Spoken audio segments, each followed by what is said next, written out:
What's up mga kabadrips? So ngayon pupunta tayo ng Manila. Let's go! So ayun, dito nakamalita pa nga si kabadrip. Kala mo naman sa kanya yan, no? At so ayun, papunta na kami sa sakayan. At kasama ko nga pala dito yung sister ko. Aray mo. At dito nga nakasakay na kami. So ayun, bye muna Bicol. Sa pobre nga pala kami dito, kaya binidyoan ko yung mayon. Apakaganda, diba?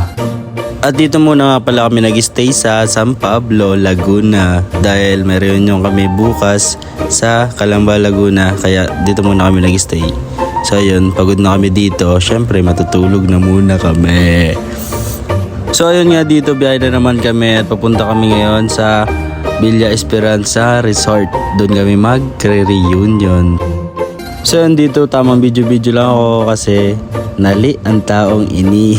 So ayun nga, damang-dama ko na nasa Manila na tayo kasi traffic na nga, aray mo. At sa wakas nakarating natin kami sa Villa Esperanza Resort kung saan dito kami magre-reunion. At ito nga reunion na to is reunion to ng Family Lopez. So yan, dito nga sinalubong na kami ni tita at ni lola. At so yun, napakaganda nga pala dito sa Villa Esperanza Resort. At may bilyaran din sila dito. At ito nga pala ay hot spring.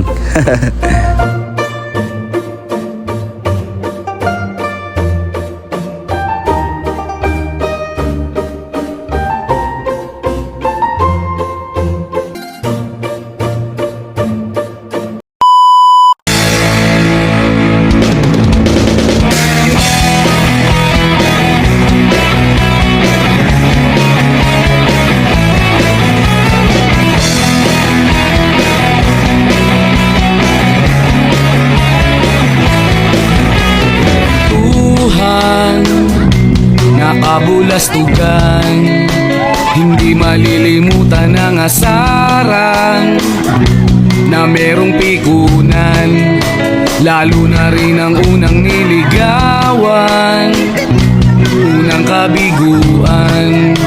At dyan nasiseryoso ang usapan, ang pagdadamayan ng tunay at tapat na kaibigan.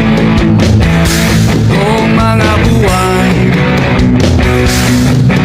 kaibigan, namang maasahan.